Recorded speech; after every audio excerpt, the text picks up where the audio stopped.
Mr. Cam Johnson, last taping Brooklyn before the trek to Phoenix. Yep. How you feeling, man? Oh, man.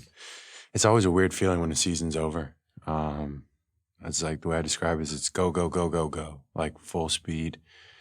And it's not that seasons necessarily go fast, but they come to like an abrupt end. It's just like, if you don't make the playoffs, that last game of the season, it comes, you're in it, and then boom, it's just over, just like that, team meetings and stuff. So it's kind of like an odd day for sure. Richie was asking if it's like first day of summer vacation. It's like kind of to an extent, but like first day of summer vacation in school is like a ton of excitement. Like first day of off season is like the complete opposite. It's like a unwind, like hazy situation. Well, because you're so used to the structure. Exactly. And the structure is thrown off. Yes.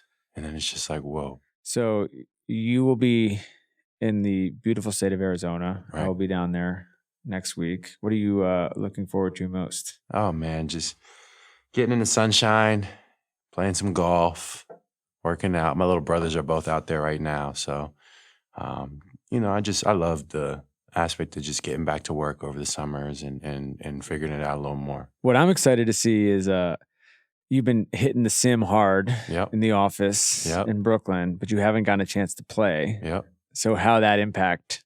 Yeah, that sim, man, it gives you some valuable information. I didn't know that until I saw the cameras on the sim that really when I hit the ball, I hit it with like the inside portion of the club every time. I don't even know what that's called, but I'm like, dang, I got to fix it. So I've been working on club face control, and I think I'm ready. You're about to be the biggest sim hype man of all time. I think I'm ready. I want to get your thoughts on the series. We're taping this on Monday, so we don't know anything that's going to happen in the playing game. So we're not going to touch those. But the 4 series, Detroit Knicks, Minnesota Lakers, Denver Clippers, and then Indy Milwaukee. Just get your sort of overall thoughts on each guys you're looking out for. Maybe sort of like unheralded people that you feel like are going to have an impact that you just sort of seen this year. We'll start with the Indy one. These are 2 teams that have a history, in every way. And so, but the Bucks have been on a heater the last month of the year. It seems like they figured something out with Giannis and the shooters around him, and KPJ has been great for them. But your thoughts on that one first. If KPJ can continue those big time impacts that he's had, especially in the absence of a Dame, that would be huge. Obviously, you get a Bucks team that looks a lot different without Dame. And when you lose Dame in a playoff situation, just like losing Giannis last year and the injury troubles they went through last year, like those are playoff performers. They win you playoff games. They have big time moments and they close games. So that's what's going to be slightly missing. Now they still have the piece with Giannis. Like let's not ignore that. Yeah. But it's going to be a very similar recipe as it was last year for Indy. You're seeing the Bucks in a similar sort of state, maybe a little bit better, maybe a little bit more well-adjusted to the roster they're playing. But like I said, it's going to take a big impact from guys like Kuz, from guys like KPJ, and stepping up and kind of filling that closer-type void. And then obviously Giannis would be him. And then Pacers are going to play their style. They're going to get up and down. They're going to shoot threes. They're going to play fast. And so it's, they're going to do what they do. We should shout out Ty on the season he's put together after what Absolutely. First person to say first 6 weeks were a little shaky. A little bit of an Olympic high. It's he didn't 2 get summers to in work a row, out. though. Yeah, and then he was hurt. He got hurt. He was hurt in August. He didn't get to work out at all. But around Christmas, his numbers since All-Star are insane. So as he goes, the team goes. That's what that tells you. As he goes, the team goes. So I was looking at this stat earlier today. The record against the top 10 of all the teams in the playoffs. OKC's 21-9 against other top 10 teams. OKC's 21-9. Cleveland's 16-6. Boston's 15-7. Denver's 10-17. Knicks are 6-16, which we'll get to. Indy's 15-9. They've played the good teams well all year. They did this last year as well. Is there anybody you're looking at in that particular series that you feel like outside of Ty, outside of Pascal, who's having an All-NBA type season, who may be an X factor? I mean, it's obvious, but I think it's Nembhard and Nesmith. They bring an defensive intensity to the table, but that accessory shot making that they bring and those games Nembhard had last playoffs, even Nesmith, they need to have those. That's going to be what pushes them over the edge. And they're capable of it. They're going to defend. They're going to make life on Milwaukee's wings and guards difficult. It's what they do, but that extra shot making piece is going to be huge, and one of them needs to get hot. So we did an ep with Nemhard and Pascal a couple weeks ago in OKC, and he's another one. He's a really good dude, a humble dude. There's a particular shot that he has gotten so good at, or just a move in general, the decel. And he kind of just like his description, he kind of just does it. I mean, he's like funny. It's funny. He's gotten good at it to the point where it looks funny. Yeah. But I'm just curious, he's not the only one, obviously Luka does it. There are a few guys around the league who have sort of perfected this move, but your interpretation, seeing that particular shot and how you're really supposed to defend it. There's not really anything you can do unless you really see it coming and you slow down with him. But that's the whole point of it, is he's kind of gauging that. And he's a good athlete in that sense, in terms of his XL decel. That's why he's a good defender. Yeah. So when he he has like a real feisty kind of bump. He's not a very big guard, but when he gets into the paint, you have to be prepared for his bump too. So you have to be ready for contact. So he kind of has a couple counters to keep the defense off balance. Let's get to the next Eastern Conference series. It's gonna be a fun one. Knicks Detroit. Detroit's 3-1 in the season series this year. Obviously, shout out to that whole group. What they've done over the last 12 months. I guess my first question: only 2 guards this year have averaged 25, 5, and 5. Luka and Cade, having an All NBA year. What do you do, having played against them 4 times this year? What do you do to kind of knock him off track? On one hand, there is a sort of thought process where he's going to distribute the ball and get everybody involved. So when you can limit the impact of shooting from guys like Tim Hardaway Jr. and Malik Beasley, they have the ability to get hot and change games. When you make that hard, that can slow Detroit down a lot. Cade brings a lot to the table where it's really hard to slow him down. So say you want to send doubles at him, say you want to blitz him, say you want to throw different defenders on, he's able to pick you apart. And if you just let him just sit there and pass and pick you apart, you got guys around him that can score. So I'm not sure exactly what the Knicks are going to do, but it's not just as simple as like, hey, shut down Cade and we'll win. You talk about guys around him who know how to play off that. Beasley in particular has been awesome. He's their second leading scorer. When you have a guy like that coming off the bench, who's coming in gunning off the bench like that and has been doing it, he's been doing it for a long time in the league, but he's been doing it such a high clip this year. Is there a difference of approach in terms of, when you get to the second quarter and you're sort of like, we don't want him taking over now, where he's not necessarily blitzing you early on, but you're going to have to deal with it later? Yeah, definitely. It's just game management. It's game flow management. It's trying to keep the other team out of rhythm is the main thing. And I think Detroit, when they get into a rhythm, they get really, really comfy and they execute really well. And that's the same for any team, honestly. But I think I know New York has the advantage in this series when it comes to experience. Yeah. So they're going to have to rely on that. And the only thing experience really tells you, in my opinion, is that like every playoff game is unique. Every situation is unique. Every quarter is unique. You can't just think because they beat us, because Detroit won the regular season series 3-1, that Detroit has the upper hand in this series. You know what I mean? Yeah. Every game is a clean slate. And what New York was able to do in the playoffs last year, coming up with those big-time performances from JB, from Josh, from Dante at the time, and OG, it showed that they have the ability to take it to another level. And now you added Kel and Carl, 2 guys who can also change games. And they've been in a lot of these games. They just have a lot of depth and ability when it comes to, like I said, closing and making big-time plays when it matters. Yeah. And they're smart guys, too. They're a smart roster. So as they get into game planning for Detroit, they're going to find a couple things that they're going to be comfortable in forcing Detroit to do to kind of get them out of that rhythm, and we'll see how that all plays out. Do you have somebody in this series you're looking at as an X factor outside of the, can't say Cade, can't say JB, can't say the All-NBA guys? Detroit shooters. All of them. All of them. Playoff basketball is different. How you shoot the ball is different. Can I give you a Knicks one? Yeah. Deuce. I think Deuce is going to be, I think he's going to have a big series. In what, though? In what way? I think to match what we're talking about with the guys in the perimeter, they're going to need him flying around. He's that's exactly another playoff performer.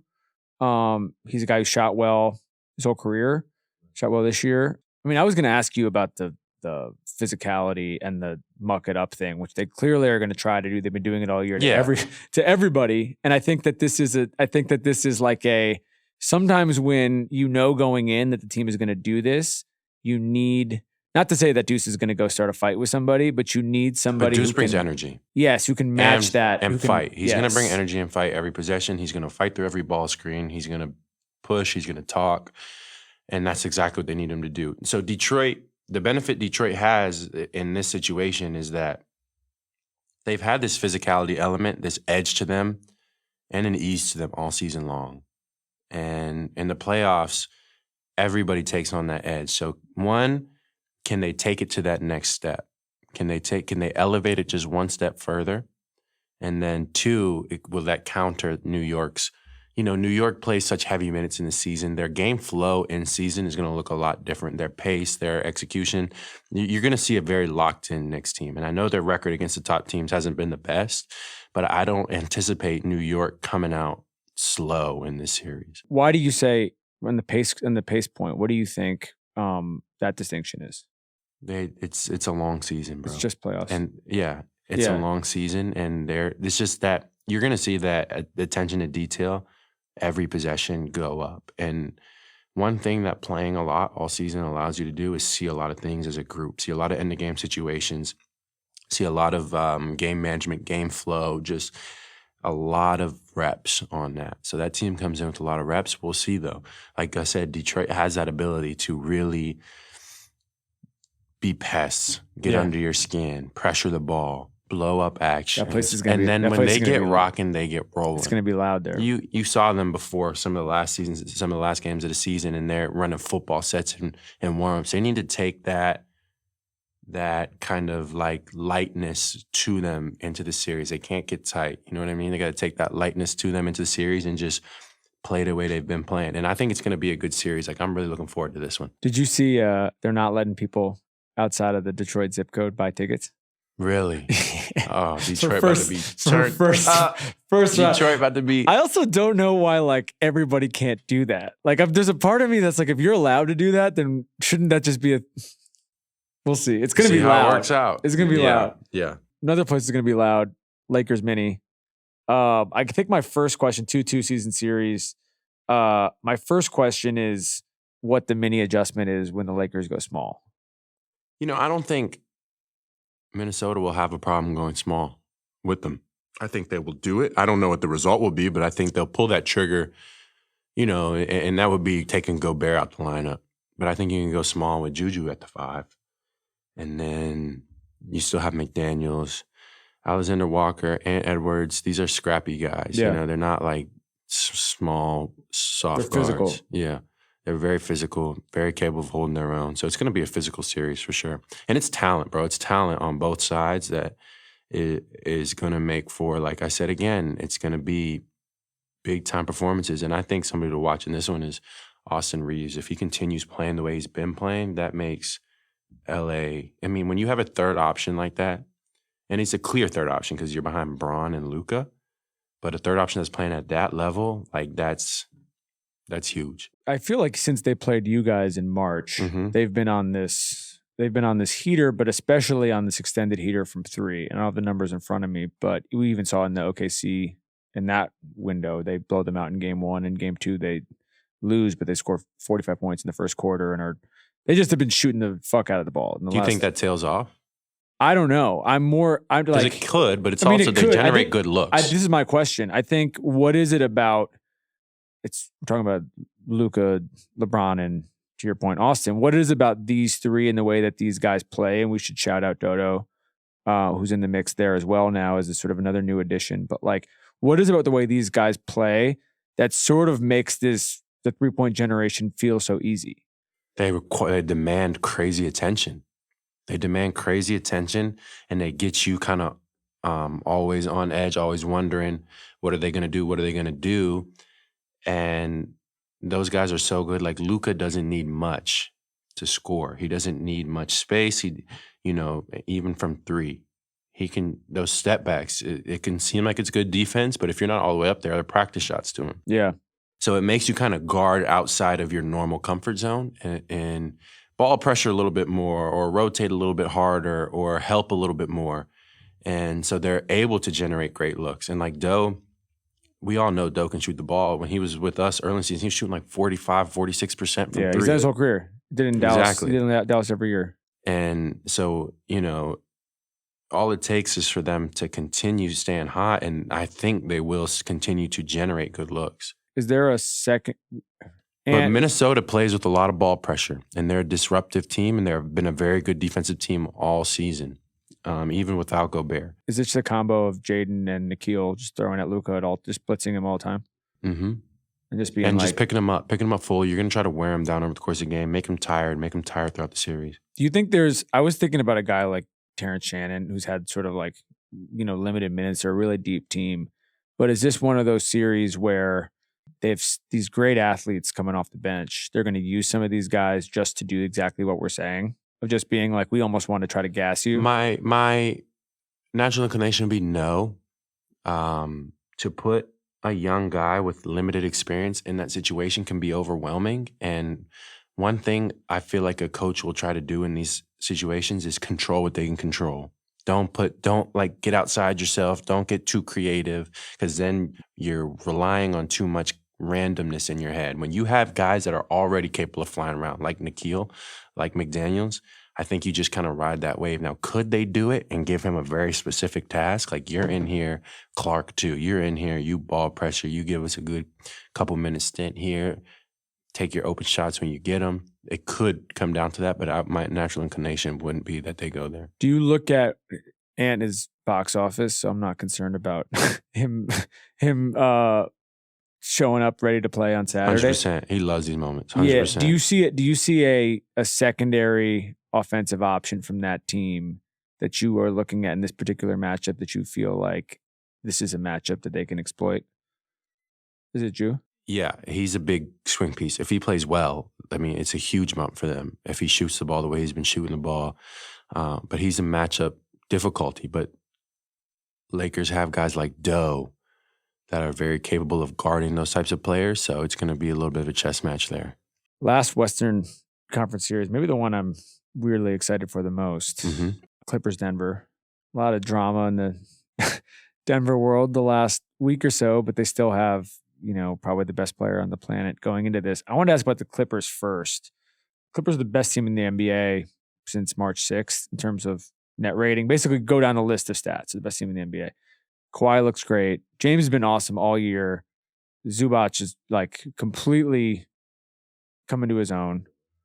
Norm, I want your thoughts on the series in general, but where you stand with this particular team right now, because they seem to have morphed into a real title contender in the last 2 months in a way that I think if we were having this conversation in December, we probably are not talking about them in the same light.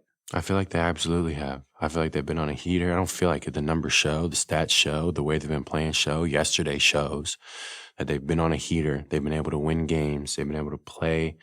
And it's not, I don't think it's luck. Like, you have two of the all-time great players in the NBA, Kawhi and James, that seem to be just hitting their stride. Yeah. And for James to be Kawhi looks fresh. That's what I was about to say. For James to be available all season and play like he did yesterday, that's encouraging. And then for Kawhi to miss so much of the season but come back and kind of find that groove, it just kind of shows that maybe he's fresh going into these playoffs. Yeah. It's going to be a lot for Denver to handle. It is. And you can never count a team with Jokic out, but with all the turmoil over there, and I don't know inside their locker room, I don't know how that's going. They could be in great spirits. They could be ready. They could be locked.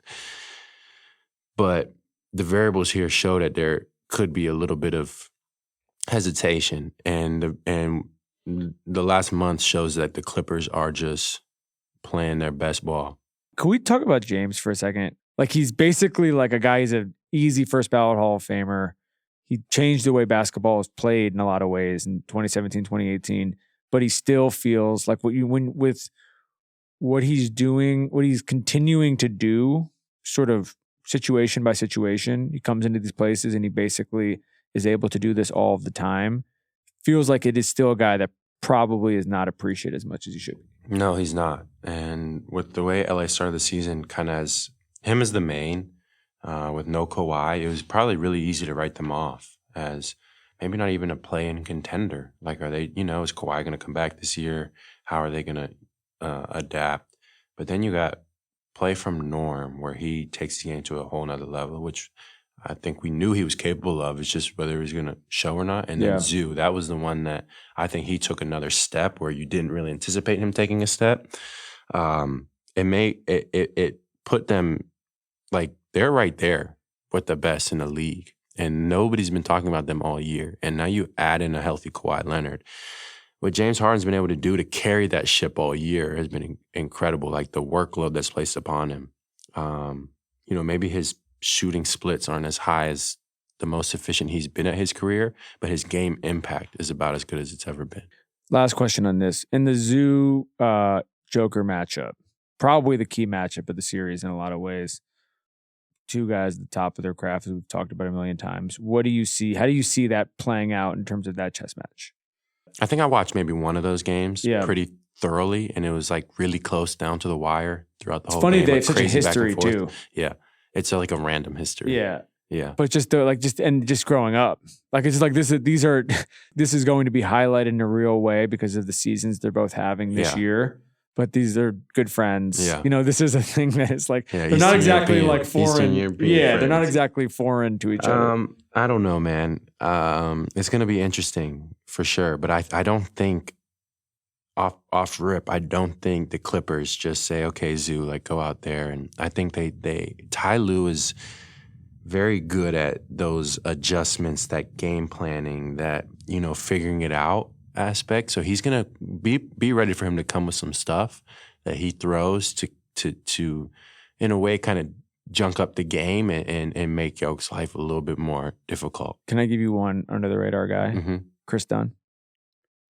Just a talk about pain in the ass. Role, like, executed his role like at an elite level all season. Yep. And this is, we're talking about with the Clippers, is a title contender. Title contenders have guys like that. Yeah. They don't need to score, they don't need to shoot. They're just a pain in the ass all game. Absolutely. He'll be in Murray's pocket all game. Did you long. watch LA Golden State yesterday? Yeah. I think records are one thing. I think those are two of the best teams in the NBA right now going up against each other. I think it was great basketball. It's just crazy that the ramifications of that game is like one team has to fight for their life. Like, they have to win. Isn't the West just insane? That's my point. It's insane. It feels unfair. I mean, life isn't fair, but it feels like yesterday felt unfair, that, to your point, that one of them had to be in the play-in. But everything we're talking about, there's no path. I mean, I think in a weird way, it makes what OKC's done even more impressive. That's what I've been saying all year, and that's why I would nod Shea the MVP. Yeah, just because the fact that you can look and at they've been dominant. What is it? 54 double-digit wins? Yeah. There's a stat. I think they have more. So if you spot every team 9 points when they play them, they're still 54, and you know what I mean? It's 28. That's unreal. It's crazy. It's crazy. That team has been great all season, but playoffs is a new game, and whoever they get at 8 is not going to be a walk in the park. No. I mean, you could argue that Memphis is in a compromised position as how they were viewed maybe a couple months ago, but that is not a team to take lightly. There is no team to take lightly in these playoffs. Memphis was the 2 seed as of a month ago. That's what I'm saying. They have all the talent in the world. So you Exactly. This is the thing about this particular. I think the West has been like this the last few years. I remember even when the Lakers beat Memphis, when Memphis was the 2 and they were the 7, and nobody was surprised. It does feel like just throw the seeds out the window, and we're just going to see who shows up. Yep, that's exactly what it's going to be, and that's it. Cam Johnson, thank you for this. We will see you in Phoenix. Yes, sir.